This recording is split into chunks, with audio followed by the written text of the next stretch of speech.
장 1절에서 7절까지를 봅니다. 사사기 13장 1절에서 7절까지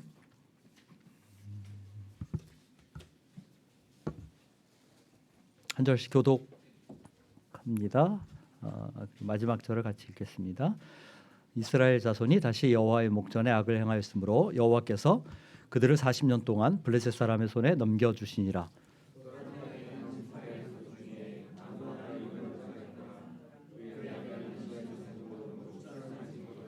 여호와의 사자가 그 여인에게 나타나서 그에게 이르시되 보라, 내가 본래 임신하지 못함으로 출산하지 못하였으나 이제 임신하여 아들을 낳으리니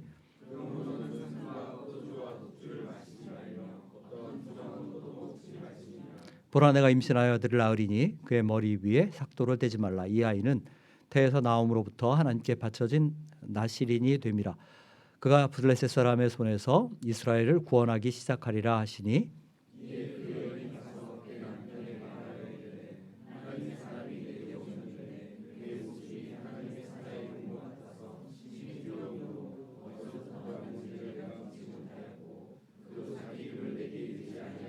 같이 읽습니다. 그가 내게 이르기를 보라, 내가 임신하여 아들을 낳으리니 이제 포도주와 독주를 마시지 말며 어떠한 것도 먹지 말라.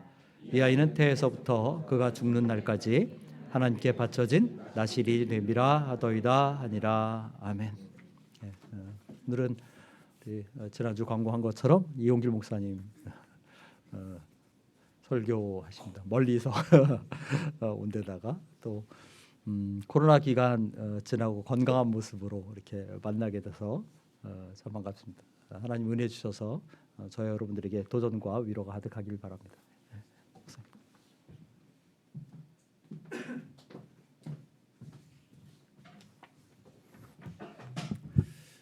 반갑습니다.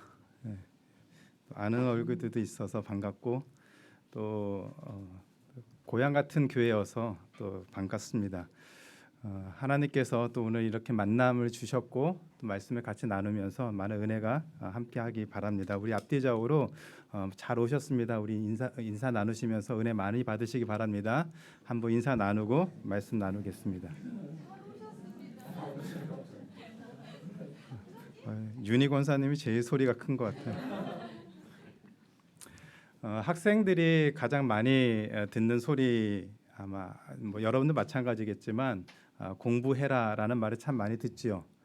또 부모님들도 가장 많이 하는 말이 공부 좀 열심히 해라라는 말을 많이 하게 됩니다. 고등학교를 졸업하고 나서 대학에 진학하거나 또 사회생활을 하면 그때부터는 스펙을 많이 쌓으라는 얘기를 많이 합니다. 좋은 직장에 취직을 해야 그리고 나름대로 이제 성공적인 삶을 살 수 있다는 그런 생각에 또 공부를 열심히 해야 되고 또 좋은 스펙을 쌓는 것을 많은 사람들이 생각을 합니다. 그런데 요즘에는 스펙을 많이 쌓아도 좋은 스펙을 가지고 있어도 취업하기가 상당히 어렵다고 말하죠. 학연이나 지연이나 아니면 아빠 찬스, 엄마 찬스라도 있어야 그나마 좀 직장에 취직할 수 있는 기회가 있는 참 어려운 시대라고 합니다. 이런 어려운 시대다 보니까 그리스도인으로서 우리의 어떤 사명을 갖고 그 사명을 이루면서 살아야 된다라고 말하는 것이 참 어렵습니다. 그냥 하루하루 주어진 삶을 사는 것도 어렵고 나름대로 열심히 수고하면서 살지만 참 현실이 암담하기도 하고 녹록치 않은 그런 현실 때문에 살아가는 것조차 힘든 이 시기에 그리스도인으로서 우리의 어떤 사명을 이루고 그것을 성취하고 하나님께 영광 돌리며 살아야 한다는 그 말을 하는 것조차도 상당히 어려운 시대인 것 같습니다. 그래서 오늘 말씀을 이제 준비하면서 좀 고민이 있었어요. 그리스도인으로서 우리가 사명을 찾고 또 사명을 이루면서 살아야 된다라고 하는 이 말씀을 나누는 것이 참 마음에 부담이 되었습니다. 그럼에도 불구하고 오늘 하나님이 우리에게 우리가 어떤 모습을 살아야 되는지, 우리가 어떤 사명을 갖고 그것을 어떻게 이루면서 살아야 되는지 함께 말씀을 나누고자 합니다. 그래서 그리스도인으로서 우리가 어떤 모습으로 이 땅을 살아야 하나님이 그런 우리를 향한 하나님의 선하신 뜻이 이루어질지 우리가 분명히 알 수 있을 것 같습니다. 그래서 오늘 삼손의 이야기를 통해서 그리스도인으로서 우리가 무엇을 알아야 되고 또 우리 삶의 방향이 어떻게 정해져야 되는지 오늘 말씀을 통해서 함께 나누고 또 각자 결단하고 또 하나님 주시는 은혜를 또 함께 고백할 수 있는 그런 시간이 되기를 기도합니다. 오늘 말씀 1절에 보면은 이스라엘 백성이 하나님을 떠나 끊임없이 우상을 숭배했다라고 얘기를 합니다. 그래서 이스라엘 백성은 블레셋 사람들의 손에 넘겨져서 40년간 큰 고통을 당하고 그렇게 어렵게 지냈습니다.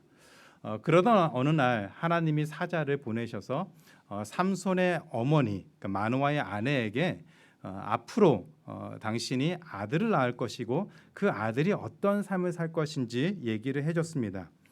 이 아들은 사사로 세워지고 이스라엘의 블레셋의 손에서 구원을 하는 그런 사사로서의 삶을 살 것이라고 얘기했습니다.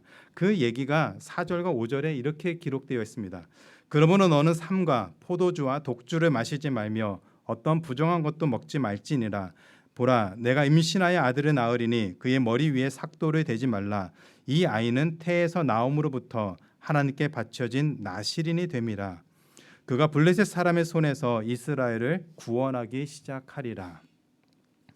하나님은 앞으로 태어날 이 아이 삼손이 블레셋 사람의 손에서 이스라엘을 구원할 그 사명을 가진 사람으로 이 땅에 살아갈 것이다라고 말씀하셨습니다.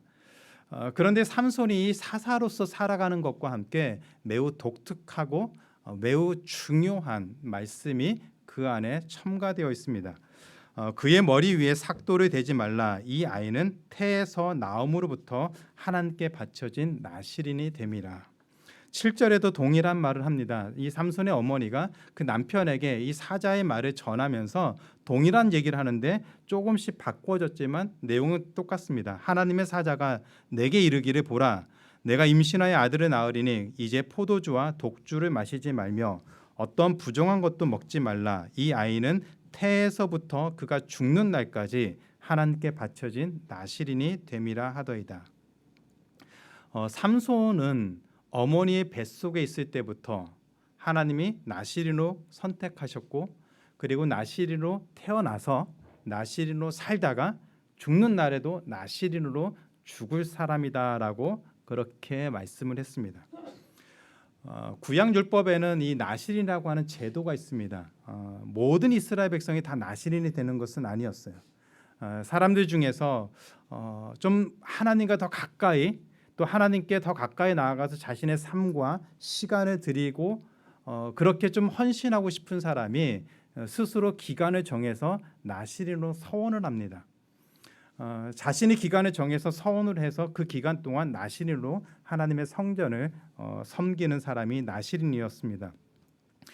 오늘날 이런 나실인 제도는 없지만 뭐 유사한 것으로 생각할 수 있는 것은 여러분이 뭐 대학을 다닐 때 한 1년 정도 휴학하고 아니면 직장 생활하다가 한 1, 2년 휴직하고 선교지로 가서 1, 2년 정도 단기 중단기 선교사로 이렇게 헌신하고 다시 집으로 돌아오는 그런 모습이 있다면 아마 그것이 이 구약 시대의 나실인과 비슷한 그런 모습으로 살았던 것으로 이해할 수가 있습니다.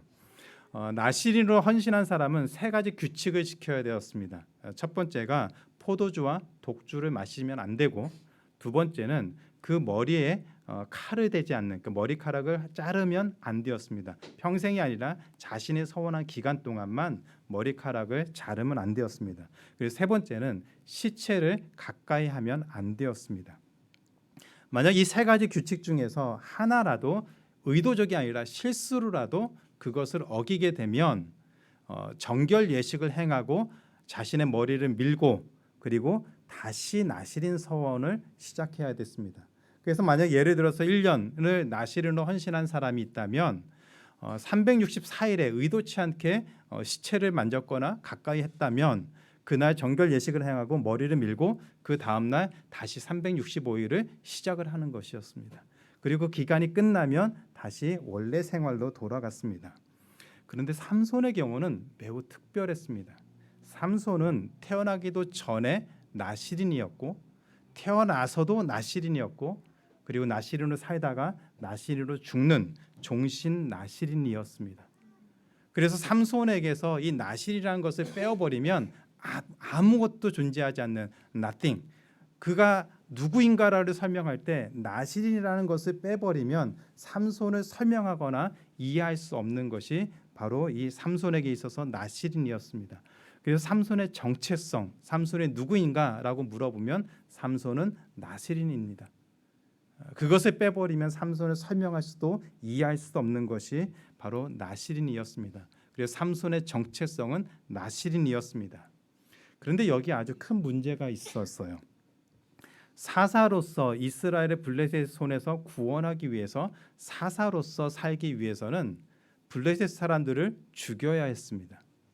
그 이전에 많은 사사들은 이스라엘을 괴롭히는 원수들을 대항해서 싸웠고 그들을 죽였고 큰 승리를 얻어서 사사로서 굉장한 칭송을 받았습니다.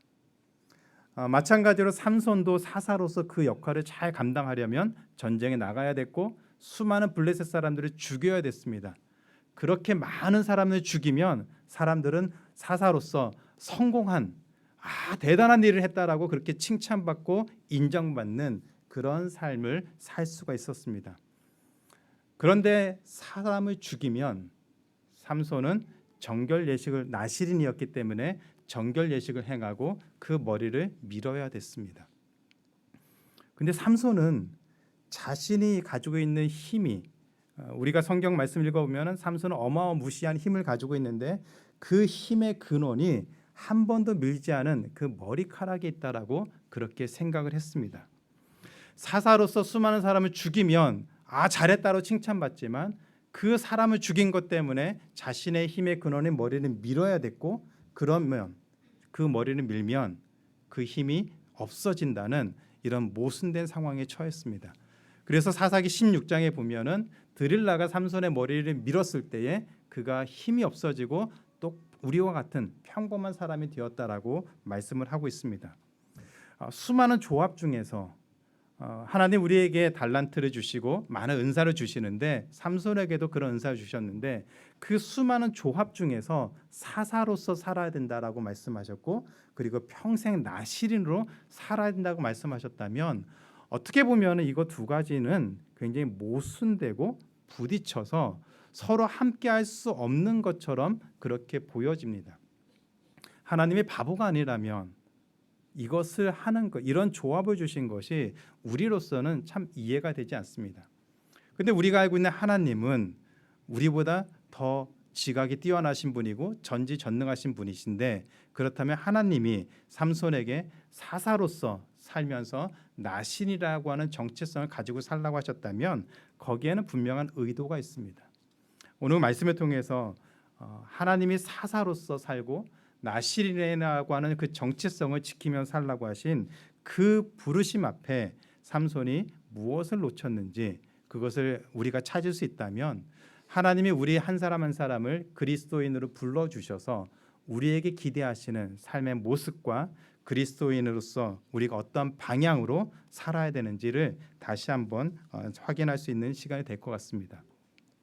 먼저 삼손은 사사로서 어떻게 살았을까요? 여러분에게 숙제를 드리겠습니다. 집에 가셔서 사사기 14장부터 16장, 또 시간이 되면 13장부터 16장까지를 한번 전체적으로 쭉 읽어보면 좋겠어요. 사사기 14장부터 16장까지 읽어보면 삼손은 수많은 블레셋 사람들을 죽였습니다. 심지어 16장에 보면은 블레셋의 신전인 다곤 신전에서 그 신전을 무너뜨려서 블레셋의 최고위층, 최고의 리더들을 3,000명을 죽였다라고 얘기를 하고 있어요. 대단한 승리입니다. 이스라엘의 사사 중에서도 이 삼손처럼 그런 승리와 그런 그 적군에게 그런 치명타를 준 사람이 없을 정도로 삼손은 탁월한 일을 했습니다. 그렇다면 삼손이 사사로서 성공한 것일까요? 수천 명이 되는 블레셋 사람들을 죽였고 이스라엘을 괴롭히는 블레셋 사람들을 죽였기 때문에 사사로서 그것들을 했다면 삼손은 대단한 성공을 거둔 것이라고 생각할 수가 있습니다. 그렇다면 정말 삼손이 사사로서 성공한 것일까? 아니었습니다. 삼손이 블레셋 사람들을 죽인 이유는 사사로서 이스라엘을 구원하기 위한 그 마음을 가지고 그 힘과 능력을 쓴 적이 한 번도 없습니다. 오로지 자신의 눈에 좋아 보이는 그 여인과 결혼하고 또 그로 인해서 생긴 그 이후에 생긴 수많은 갈등과 어려움 가운데서 그것을 자신의 복수를 위한 수단으로 블레셋 사람들을 죽였습니다. 그 시간에는 어느 한순간도 이스라엘이라고 하는 그 자신의 민족, 하나님의 백성에 대한 안타까움이나 그들을 위해서 무엇인가를 해야 되겠다고 하는 그런 고민이 한 번도 없었어요. 오로지 자신의 눈에 좋아 보이는 것, 자신이 얻고 싶은 것, 자신이 갖기를 원했던 것을 얻기 위해서 자신의 힘과 능력을 사용했지 단 한 번도 이스라엘을 위해서 자신의 능력을 그 놀라운 힘을 사용한 적이 없었습니다. 삼손은 철저하게 자신의 욕망과 복수를 위해서 살았습니다. 그럼에도 불구하고 하나님은 그런 삼손을 사용해서 블레셋으로부터 이스라엘을 구원하는 그런 놀라운 은혜를 베풀어 주셨습니다. 저는 이런 삼손의 모습을 보면서 정말 안타까운 마음이 들었어요. 태어나기도 전에 삼손은 하나님께 나실인으로 부름을 받았습니다. 그리고 사사로서 살아야 된다라고 말씀하셨고 그는 무시무시한 힘, 이 땅에서 존재하는 그 어떤 사람도 갖지 못하는 어마무시한 힘을 가졌습니다. 하나님의 사자가 나타나서 그 삶을 예언해 준 사람이 성경에 세 사람 있죠. 예수님과 세례 요한과 사사로서 이 삼손이었습니다. 굉장히 독특하고 굉장히 특별한 사람이었습니다. 이렇게 너무나도 뛰어난 스펙을 가지고 있고 능력을 가지고 있던 삼손이 한 번도 사사로서 자신의 힘을 사용하지 않았습니다. 도대체 왜 그랬을까요? 우리라면 그래도 한 번 정도는 100번 중에 100번 다 할 수는 없겠지만 한 번 정도는 그래도 이스라엘을 위해서 뭔가를 할 만한데 그렇지 않습니까? 우리도 아무리 악하고 아무리 우리 스스로 우리 가정이나 나만을 위해 산다고 해도 그래도 한 번 정도는 다른 사람을 위해서 뭔가 좀 선행을 할 그런 마음이 있는데 삼손은 하나님에게 이런 부르심을 받고도 단 한 번도 하나님을 위해서 이스라엘을 위해서 그 마음을 품지도 않았고 이스라엘을 위해서 그 힘을 사용하지도 않았습니다. 도대체 왜 삼손이 이렇게 되었을까요? 어쩌다 삼손이 이렇게 살았을까요? 너무나도 뛰어난 스펙과 하나님이 주신 분명한 사명과 삶을 가지고 있었던 삼손이 오로지 자신의 욕망과 자신의 복수를 위해서만 살았기 때문이었습니다. 다른 말로 하면 삼손이 나실인이라고 하는 자신의 정체성을 한 번도 생각하지 않고 자신의 욕망을 위해서 이 모든 시간과 능력을 온전히 거기에 쏟았기 때문에 나실인으로 살지 못했기 때문에 삼손은 우리가 아는 것처럼 처절한 결말을 맞이할 수밖에 없었습니다. 물론 삼손도 자신이 나실이라는 사실을 알고 있었습니다. 그래서 드릴라가 힘의 근원에 대해서 알려달라고 막 얘기할 때 내가 나실인이기 때문에 한 번도 깎지 않은 그 머리 때문에 내가 이런 힘이 있다라고 하면서 자신도 나실이라는 사실을 알고 있다라고 얘기했습니다. 그러나 삼손이 말하는 나실이는 자신의 힘을 유지하기 위한 수단과 방법이지 나실이로 어떻게 살아야 되는지에 대한 고민이 담겨 있는 것이 아니었어요. 내가 나실이라는 그것을 붙잡고 있어야 내 모든 것을 이룰 수 있는 이 힘의 근원을 내가 유지할 수 있기 때문에 어떻게 해서라도 나실이라고 하는 것을 붙잡으려고 했던 것이지 나실인으로서 내가 어떤 모습으로 살아야 될지 무엇을 해야 될지 그 안에는 한 번도 고민한 흔적이 없었습니다. 오로지 자신이 갖고 있는 그 힘을 유지해야만 갖고 있어야만 그것을 빼앗기지 않아야만 내가 하고 싶은 것을 얻을 수 있고 이룰 수 있기 때문에 삼손에게는 그 사실만이 중요했습니다. 그런데 삼손이 모르고 있는 사실이 한 가지 있었습니다. 삼손이 가지고 있던 힘의 근원은 그가 한 번도 깎지 않은 그 긴 머리가 아니었습니다. 아마 대략적으로 보면은 한 6에서 7m 정도 되는 긴 머리라고 그렇게 볼 수 있는데 그 한 번도 깎지 않은 그 긴 머리가 삼손이 가지고 있던 힘의 근원이 아니었습니다. 사사기 14장부터 16장까지 읽어보면은 삼손의 능력을 행할 때마다 큰 힘을 행할 때마다 그 앞에 하나님의 신이 삼손에게 함께 임해서 삼손의 능력을 갖고 수많은 블레셋 사람들을 사자를 죽였다라고 얘기를 하고 있어요. 그리고 드릴라가 삼손의 머리를 깎았을 때 실제로 하나님의 영이 떠나고 삼손이 평범한 사람이 되었다라고 얘기를 하고 있습니다. 삼손이 몰랐던 사실이 무엇이냐면 자신이 한 번도 깎지 않은 그 머리카락에서 힘이 나오는 것이 아니라 나시린으로 살기를 원하셨던 하나님이 삼손과 함께 하셨기 때문에 삼손에게는 놀란 능력과 힘이 있었습니다. 그래서 심지어 삼손이 그 머리가 잘린 다음에 감옥에서 하나님을 찾고 기도하면서 다시 하나님이 그에게 은혜를 주었을 때 삼손은 다시 힘을 갖게 되었습니다. 그리고 블레셋 신전을 무너뜨리는 어마어마한 능력을 행할 수가 있었습니다. 삼손이 착각하고 몰랐던 것이 무엇이냐면 그 긴 머리에서 힘의 능력이 나오는 것이 아니라 하나님이 그와 함께 하셨을 때 삼손은 놀라운 힘을 가지고 있을 수 있었습니다. 사사로서 사는 것과 나시린으로 사는 것이 모순된 것이 아니라 사사로서 사는 그 모든 일을 나시린으로서 온전하게 행할 때 그 힘을 가지고 있을 수 있었고 하나님이 함께 하심으로 말미암아 삼손은 우리가 아는 그런 비참한 인생이 아니라 그런 비참한 결말이 아니라 더 하나님 앞에 온전한 모습으로 쓰임받는 삶을 살 수 있었습니다. 그러나 삼손은 그 나신이라고 하는 하나님께 구별된 사람이라고 하는 그 정체성을 잃어버리고 생각하지 않고 자신의 힘과 자신의 능력만 믿고 자신이 원하는 것을 얻기 위해 살다가 결국은 비참한 인생을 맞이하게 되었습니다. 저는 그런 삼손의 모습을 볼 때마다 정말 안타까운 마음이 듭니다. 그런데 삼손만 그렇게 안타깝게 살았던 것일까요? 우리는 어떻습니까?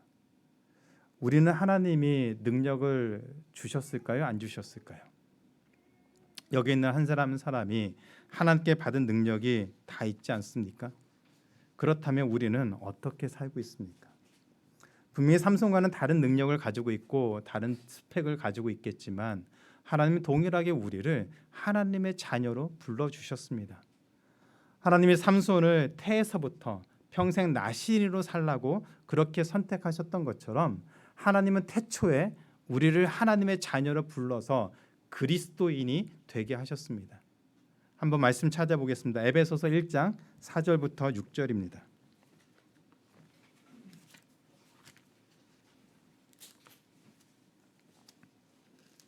에베소서 1장 4절부터 6절 신약성경 310페이지입니다. 우리 같이 한 목소리로 읽어보겠습니다. 시작. 곧 창세 전에 그리스도 안에서 우리를 택하사 우리로 사랑 안에서 그 앞에 거룩하고 흠이 없게 하시려고 그 기쁘신 뜻대로 우리를 예정하사 예수 그리스도로 말미암아 자기 아들들이 되게 하셨으니 이는 그가 사랑하시는 자 안에서 우리에게 거저 주시는 바 그의 은혜의 영광을 찬송하게 하려는 것이라. 아멘. 삼손을 나신으로 구별해서 부르신 하나님이 우리 역시 태초에 하나님의 자녀로 부르셨다라고 말씀하고 있습니다. 그래서 삼손에게 있어서 나시린이 그의 정체성이었던 것처럼 우리의 정체성은 그리스도인, 예수를 믿어서 우리의 죄 사함을 받고 예수로 말미암아 구원받는 그리스도인이 바로 우리의 정체성입니다. 하나님의 자녀가 우리의 정체성입니다. 그리고 구별된 그리스도인으로서 이 세상을 사는 것이 하나님이 우리에게 주신 사명입니다. 보통은 삶의 목적이다, 비전이다라고 말하고 릭 워렌 목사님이 Purpose Driven Life에서 목적이 이끄는 삶에서 하나님이 각자에게 주신 그 삶의 목적을 찾아서 그것을 이루는 삶을 살라고 하는 그런 얘기를 하셨지만 근본적으로 우리의 삶의 목적, 비전, 사사로서의 그 사명은 그리스도인으로서 우리에게 주어진 모든 시간을 살아가는 것, 그것이 하나님이 우리에게 주신 사명입니다. 어떤 직업을 갖는 것, 어떤 직업을 선택하고 무슨 일을 해야 하는 것이 하나님이 우리에게 주신 사명이 아니라 하나님이 그리스도인으로서 이 땅을 살면서 부딪히고 만나고 경험하게 하는 그 모든 과정 속에서 그리스도인으로 생각하고 결정하고 살아가는 그 모든 시간이 그리스도인으로서 우리가 살아가야 되는 사명입니다. 우리는 사명을 정답을 찾듯이 어떤 직업을 선택해야 되고 어떤 일을 해야 되고 그것을 하지 못하면 사명이 없는 것처럼 생각한다면 그런 강박관념은 내려놔도 괜찮습니다. 하나님이 우리에게 어떤 구체적인 직업을 가지라고 그렇게 말씀하는 것이 아닙니다. 여러분이 경험한 것처럼 여러분이 대학에 전공한 그 전공이 여러분의 평생에 그 일을 위해서 한 것이 아닐 수도 있어요. 완전히 다른 일을 할 수도 있습니다. 그렇다고 해서 우리에게 사명이 없는 것이 아니에요. 제가 미국에 사역하면서 많은 한인들을 볼 때마다 놀라운 것이 몇 가지가 있습니다. 그 중에 한 가지가 한국에서 대학 교수 하시던 분이 미국에 와서 도넛 가게를 하세요. 한국에서 뭐 중소기업이나 좀 잘 나가는 그런 기업체 사장을 하시던 분이 미국에 와서 세탁소를 하세요. 한국의 군 장성으로 대장으로 있던 분이 미국에 와서 청소 일을 하십니다. 그러면 그런 분들은 사명을 잃어버린 것일까요? 이곳에서 평생 하던 일을 더 이상 하지 못하면 사명을 잃어버린 것입니까? 사명을 못 찾은 것입니까? 직장생활 하다가 실직하면 사명을 더 이상 감당할 수 없는 그런 실패자가 되는 것입니까? 아니죠. 사명을 우리가 무엇인가를 해야 되는 직업으로 일로 접근하면은 우리는 하나님 주신 사명을 이해하지 못할 수 있습니다. 오히려 그리스도인으로서 우리가 하는 모든 일 가운데 우리가 어떠한 결정을 내려야 되는지, 어떻게 생각해야 되는지, 어떻게 사람들과 만나야 되는지를 고민하면서 사는 것, 그것이 바로 하나님이 우리에게 주신, 그리스도인에게 주신 사명입니다. 그래서 하나님이 우리에게 주신 사명은 우리가 그리스도인으로서 하나님의 영광을 드러내면서 복음을 전하며 사는 것, 그런 삶이 하나님이 우리 한 사람 한 사람에게 주신 사명이라는 것을 기억하시기 바랍니다. 이 사명을 이루기 위해서 먹고 사는 문제를 해결해야 되고, 직업을 가져야 되고, 사람들을 만나야 되고, 어려운 일이 있어도 그것을 붙잡고서 하루하루 견디면서 살아내야 됩니다. 결혼도 해야 되고, 하나님의 말씀으로 자녀를 양육하는 것도 하나님이 우리에게 주신 사명이에요. 그 모든 과정이 하나님이 우리에게 주신 사명이고 그 사명을 이루는 과정입니다. 그것을 우리가 분명히 붙잡아야 되는데, 그때 우리가 기억해야 되는 것이 그리스도인으로서 하나님의 자녀로서 그 고민을 해야 됩니다. 그리스도인이라고 하는 그 정체성 없이 사명을 이룬다고 말하는 사람들이 상당히 많이 있어요. 그렇게 할 수 있어요. 사명은 그리스도인이라는 것 없이도 얼마든지 할 수 있습니다. 능력만 있으면 좋은 결과도 얻을 수 있습니다. 그러나 그런 삶을 통해서는 하나님께 영광을 돌릴 수가 없어요. 우리가 그리스도인이라고 하는 그 정체성을 기억하면서 때로는 고민하고, 그 고민하는 가운데 기도하고, 그 가운데 실패해도 실수해도 괜찮습니다.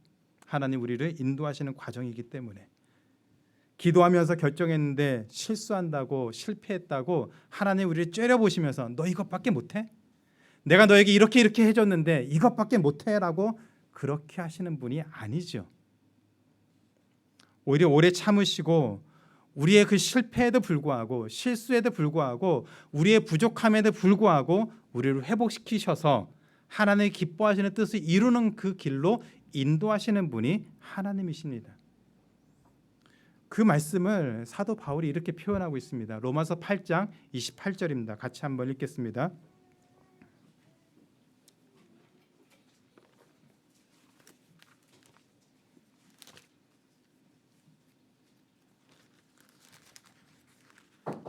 로마서 8장 28절, 많이 아시는 말씀일 텐데 같이 한 목소리로 읽겠습니다. 시작. 우리가 알거니와 하나님을 사랑하는 자 곧 그의 뜻대로 부르심을 입은 자들에게는 모든 것이 합력하여 선을 이루느니라. 아멘. 하나님이 사랑하시는 우리들이 살면서 만드는 그 모든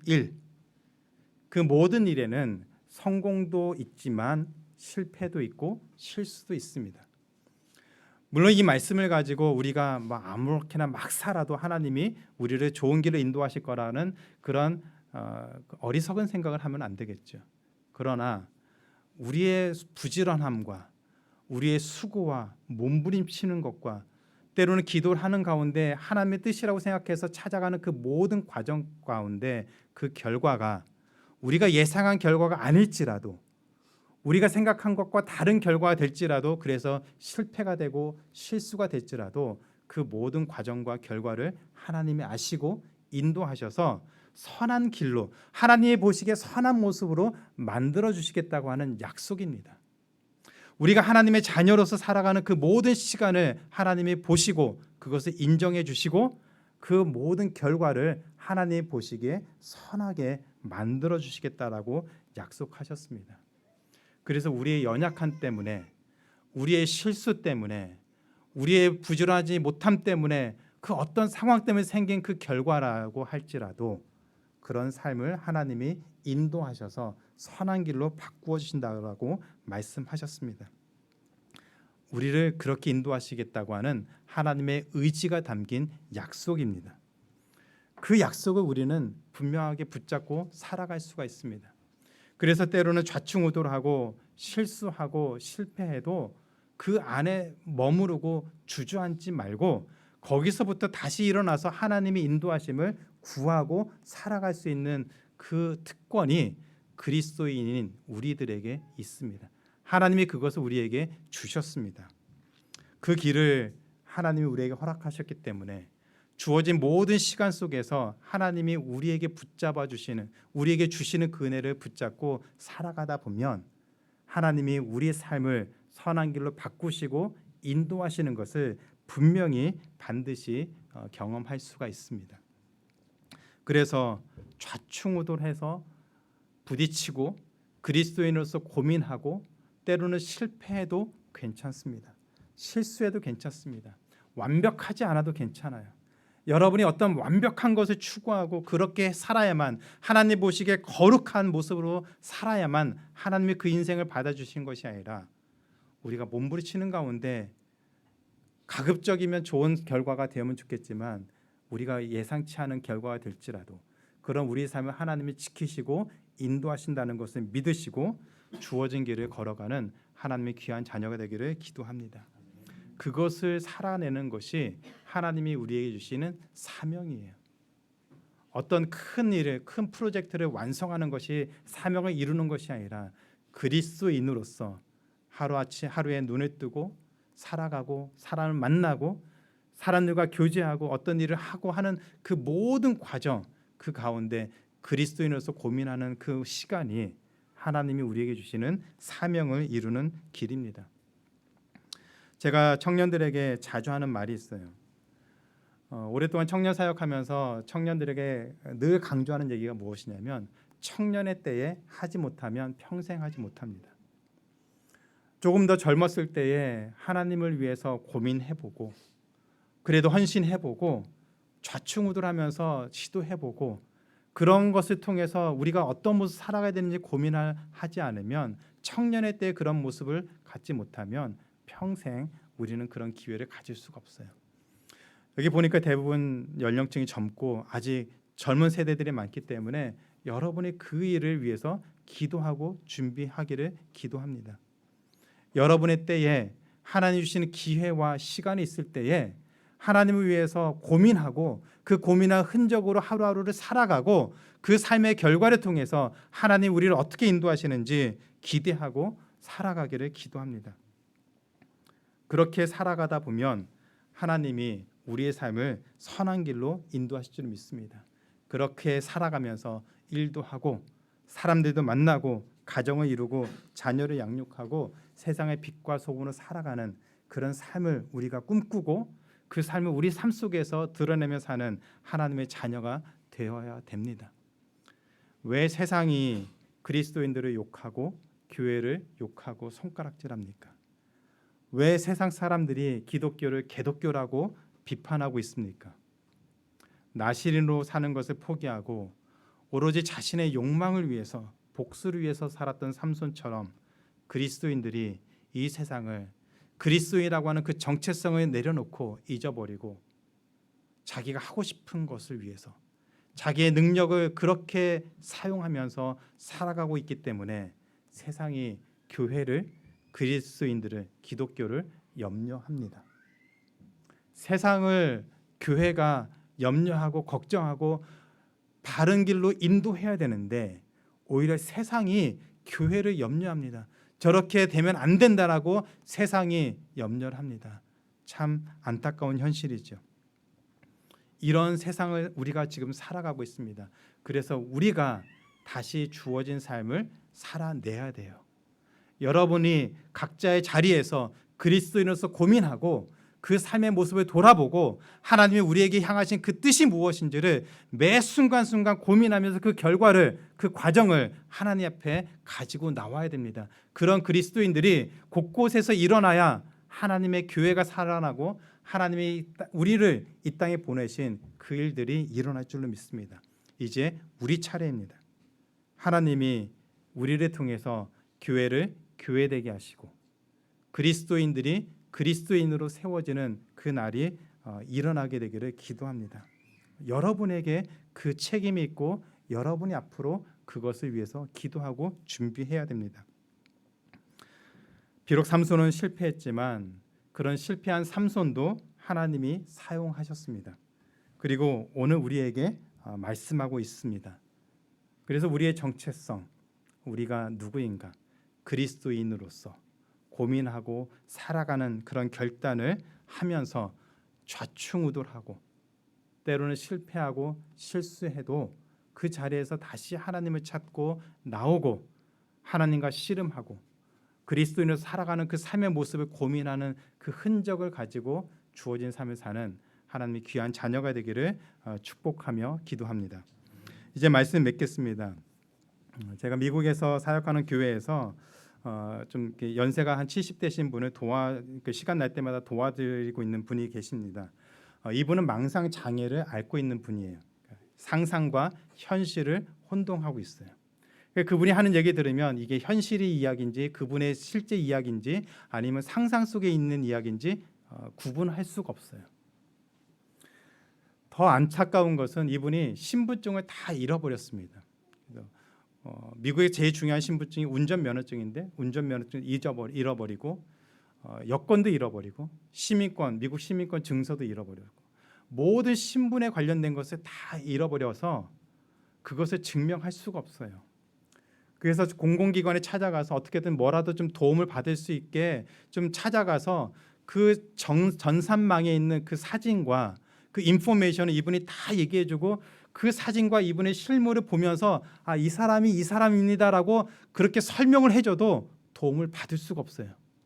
신분증 하나가 없어서 이 사람이 이 사람인 거를 다 알고 있는데 많은 사람들이 그렇게 설명해주고 증명을 해주는데도 불구하고 신분증 하나가 없어서 어떤 도움도 받을 수가 없어요. 집도 받을 수 있고 돈도 받을 수 있고 의료 혜택도 받을 수 있는데 아무것도 받을 수가 없어요. 그 작은 신분증 하나 때문에. 그래서 그분을 도와드릴 때마다 너무너무 안타까운 마음이 듭니다. 그런데 우리가 세상을 살아가면서 그리스도인이라고 하는 그 모습을 그 작은 신분증 같은 그 신분증처럼 사람들에게 보여줄 수가 없어서 우리는 그리스도인이라고 말을 하는데 세상 사람들이 우리를 그리스도인이라고 보지를 않아요. 우리가 그렇게 살지 못하기 때문에 우리 삶의 모습이 어떤 때는 세상 사람들보다 더 안 좋고 더 부정적이고 세상 사람들보다 더 심한 모습이 교회 안에도 있기 때문에 세상 사람들이 우리가 그리스도인인 것을 인정해 주질 않습니다. 마치 그 작은 신분증 하나가 없어서 내가 그 사람이라고 말을 해도 듣지 않는 것처럼 믿어주지 않는 것처럼 우리가 교회 다닌다고 그리스도인이라고 성경책 끼고 다니면서도 세상 사람들이 우리를 그리스도인이라고 보고 있질 않습니다. 어떻게 살아야 될까요? 취업이 힘들고 사기가 극성이고 먹고 살기도 힘들고 그리스도인으로 사는 것조차 힘든 시대입니다. 그럼에도 불구하고 우리가 누구인지를 분명히 기억하고 살아내야 됩니다. 우리의 신분증은 그거밖에 없습니다. 우리가 고민하는 그 모든 과정들이 우리가 그리스도인인 것을 증명하고 세상에 드러내야 됩니다. 정체성을 놓치고 자기 욕심 붙잡고 살았던 삼손에게도 하나님이 은혜를 주셨고 그 인생을 사용하셨다면 하나님 바라보고 그리스도인으로서 하나님의 자녀로서 살려고 몸부림치는 하나님의 자녀들을 하나님이 어떻게 사용하실까요? 자기가 하고 싶은 대로 다 살았던 삼손도 하나님 그 인생을 사용하셨는데 우리가 매 시간 순간순간 하나님 바라보면서 몸부림치고 고민하고 그리스도인으로서 어떻게 살아가야 되는지, 어떻게 생각해야 되는지, 어떻게 말을 해야 되는지, 어떻게 결정해야 되는지 고민하고 몸부림치며 살아간다면 그런 인생을 하나님이 어떻게 사용하시겠습니까? 기대가 되지 않습니까? 기대하셔도 됩니다. 우리가 하나님 품에 하나님 보시기에 하나님의 영광 위에서 고민하는 그 시간을 가지고 몸부림치며 살아간다면 하나님이 우리의 삶을 어떻게 인도하실지 기대해도 괜찮습니다. 삼손은 능력이 없어서 실패한 것이 아니었습니다. 나시린으로서의 자신의 정체성을 잊고 살았기 때문에 실패하고 비참한 결과가 되었습니다. 우리에게는 그리스도인이라고 하는 정체성이 있습니다. 그리고 하나님 우리에게 능력을 다양하게 주셨습니다. 그 능력을 자신을 위해서만 사용하는 것이 아니라 그리스도인으로서 하나님 보시기에 어떠한 모습이 되어야 되는지를 고민하고 드러내고 그 삶을 살아가는 하나님의 귀한 자녀가 되기를 주님의 이름으로 축원하고 기도합니다. 같이 한번 기도하시겠습니다. 지금도 살아계셔서 우리의 모든 삶을 돌아보시며 생사화복을 주관하시고 태초에 하나님의 자녀로 불러주셔서 그리스도인으로 이 땅을 살게 하신 하나님께 감사와 영광을 돌립니다. 하나님의 삼손을 불러주셔서 그를 나시린으로 살게 하셨지만 삼손이 그것을 잃어버리고 자신이 원하는 모습으로 살았음을 우리가 보았습니다. 그럼에도 불구하고 하나님은 그의 인생을 사용하셨습니다. 은혜를 베풀어 주셨습니다. 하나님, 그런 삼손의 모습을 보면서 저희는 어떤 모습을 살아야 될지 늘 고민하고 그 길을 찾아가기를 소원하고 기도합니다. 저에게 주신 많은 능력과 은사와 그 힘과 좋은 스펙들이 우리 개인의 힘과 유익을 위해서만 사용되는 것이 아니라 하나님의 선하신 뜻이 무엇인지를 우리가 어떤 모습을 살아가기를 하나님이 기뻐하시는지를 고민하는 그 흔적을 가지고 이 땅을 살아갈 수 있게 하여 주시옵소서. 각자에게 부르심의 그 모양은 다르겠지만 우리가 그리스도인으로서 고민하는 그 모습은 동일하게 되게 하여 주시옵소서. 그래서 아침에 눈을 뜨고 하루의 모든 일과를 보내며 잠자리에 드는 그 시간까지 또 자면서도 우리의 24시간이 늘 하나님과 교제하며 하나님을 묵상하며 말씀의 능력을 힘입고 살아갈 수 있는 하나님의 귀한 자녀가 되게 하여 주시옵소서. 또 이로 인해서 세워진 교회가 하나님의 은혜 가운데 이 땅의 빛과 소금의 역할들을 감당하며 무너져가는 세상 가운데 하나님의 선하심을 드러내는 귀한 교회로 세워질 수 있도록 인도해 주시옵소서. 모든 말씀 감사드리며 예수님의 이름으로 기도드립니다. 아멘.